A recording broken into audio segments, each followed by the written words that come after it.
All right, I'm gonna go through the panel as I have it now, so far, versus how I had it before I took the specific template.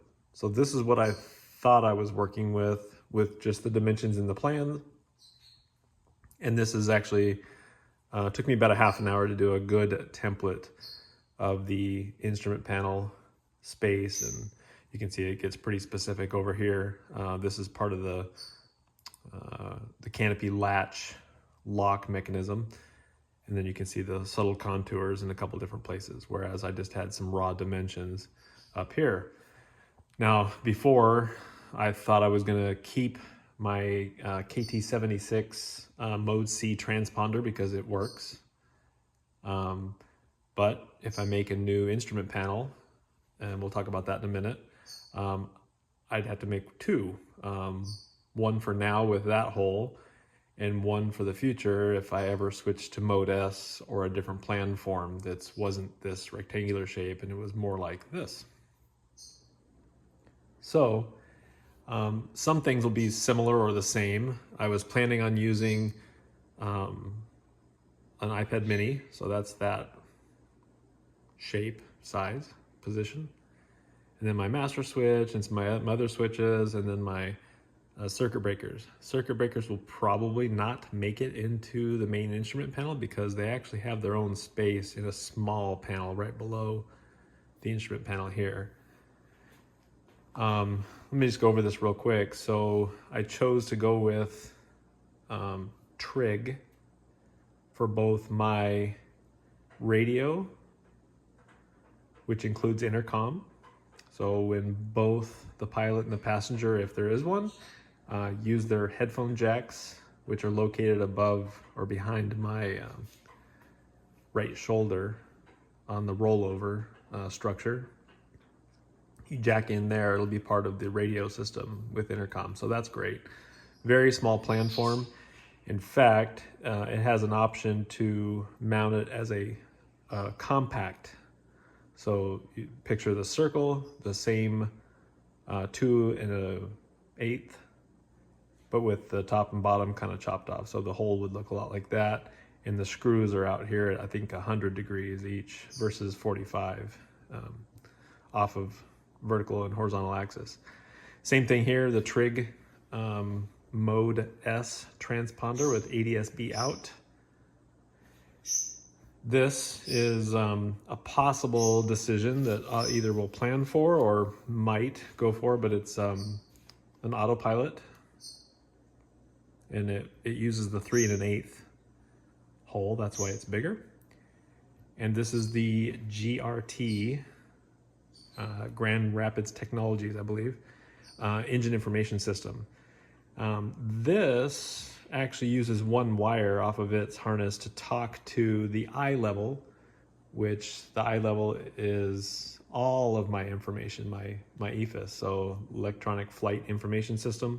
It just talks to and shows and displays on the iPad mini, but the box is behind the scenes.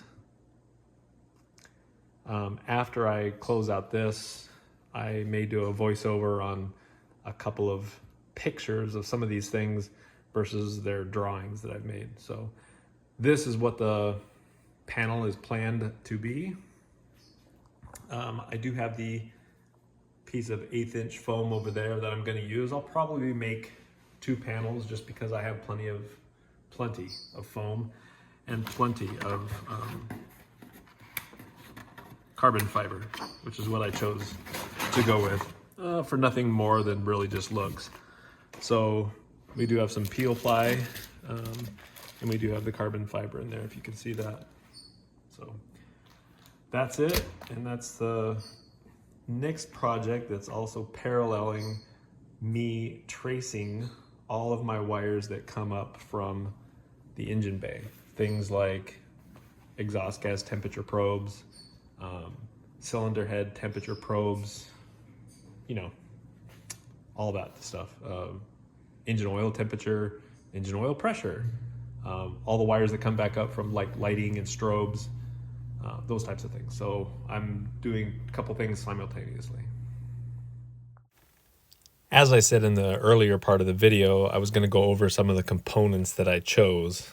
First up is the TRIG, T-R-I-G brand of the VHF radio and the Mode S transponder with ADS-B out, which is 2020 compliant.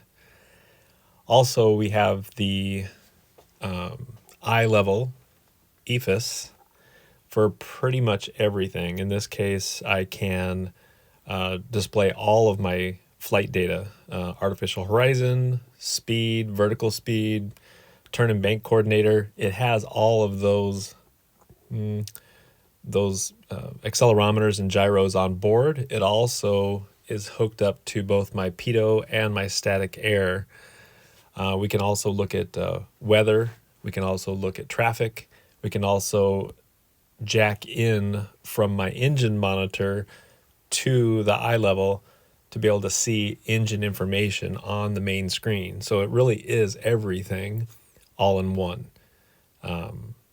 Really can't think of much that it doesn't do besides autopilot, I suppose. And they actually have a version of the eye level that is an autopilot, so I'm not unaware of that.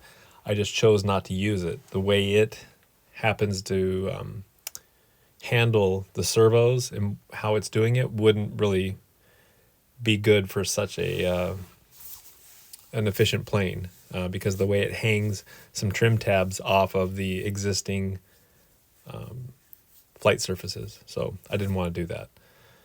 So I'm not going to put any links in the description or things like that if somebody wants to know what I picked, model numbers or something like that. But the GRT engine information system is the 4000 because I have a 4-cylinder engine.